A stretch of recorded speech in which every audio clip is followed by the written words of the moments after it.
Side నమస్తే.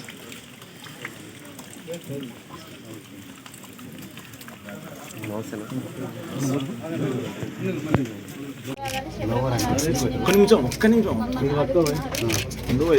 Video చూసుకోండి. చంద్రబాబు నాయుడు గారు చెప్పు గట్టిగా. చంద్రబాబు గారు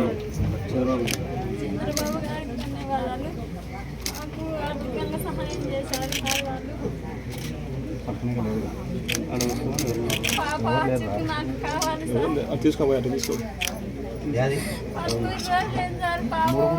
చూద్దాం ప్లీజ్ చూద్దండి కొంచెం.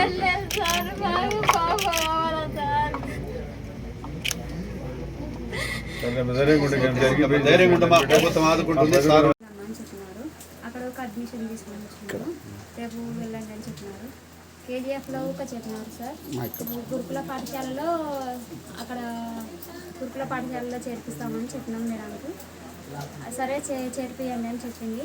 కలెక్టర్ మేడం గారు సంతకం చేసినారు. రేపు పాపను చేర్పియాలి సార్.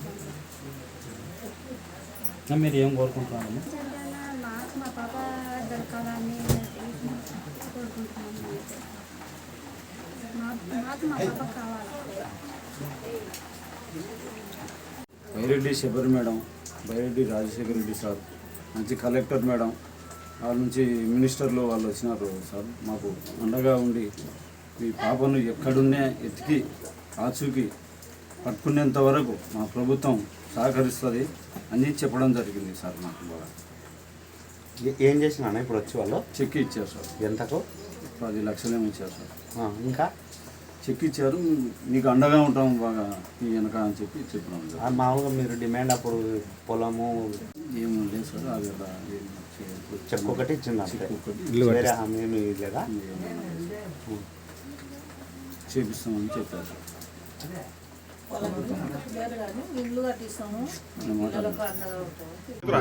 కెమెరా బ్యాక్ కనిపిస్తలేదు.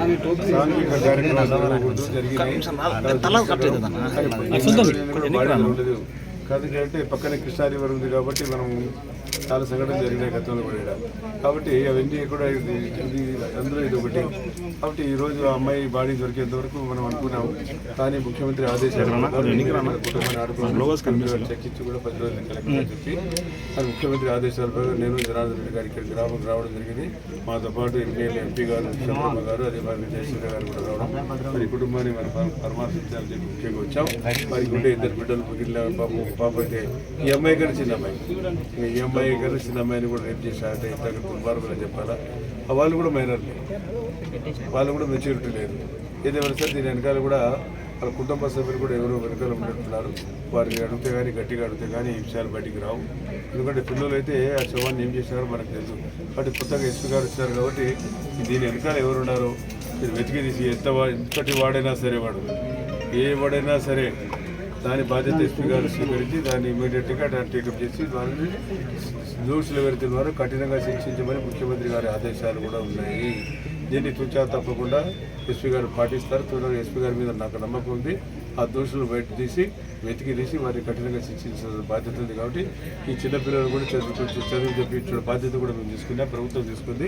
చంద్రబాబు నాయుడు గారు చెప్పడం జరిగింది. పిల్లలు కూడా చదువు చెప్పిండి ఆ ఇండ్లు కూడా వారికి మరమ్మతు చేసి చెప్పి కలెక్టర్ గారు ఆదేశించాం. ఆ ఇండ్లు కూడా మరమ్మతు చేసి వారికి కుటుంబ కావాలని ఏదైనా నిరాధార ఈ బిడ్డకు ఏదైనా పని కల్పించమని కలెక్టర్ గారు కూడా చెప్తారు.